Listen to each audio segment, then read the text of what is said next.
నేను దాదాపు 6-7 సంవత్సరాల నుంచి మట్టి చెట్లు వాడుతున్నాను. అన్నానికి, కూరలకి ఎక్కువ మట్టి చెట్లే అనమాట. ఐరన్ కోసం ఒక ఇనుప బాండి వాడుకుంటాను. అంటే ఫ్రై ఏదైనా చేస్తే ఐరన్ బాండీలో వేస్తే మనకు ఐరన్ కొంచెం వస్తుందన్నమాట ఆయుర్వేదం ప్రకారం. అయితే వీటన్నిటిని నేను దేంతో కడుగుతాను అని చాలామంది అడుగుతున్నారు. అది తౌడండి. తౌడు చాలామందికి ఐడియా ఉండుంటుంది. అంటే ఈ గేదెలు, ఆవులు తెలిసిన వాళ్ళకి చాలామందికి ఐడియా ఉండుంటుంది.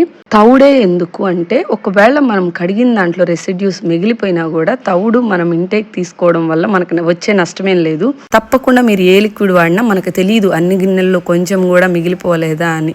ఇంకా కొంతమంది బూడిద వాడతారు. నేను బూడిద ఎందుకు వాడినంటే, నేను కడిగేటప్పుడు ఆ వేళ్ళ చివరన మిగిలిపోయిద్ది, అలాగే జిడ్డు పోదు. తౌడుకి జిడ్డును కూడా పోగొట్టే గుణం ఉంటుందన్నమాట.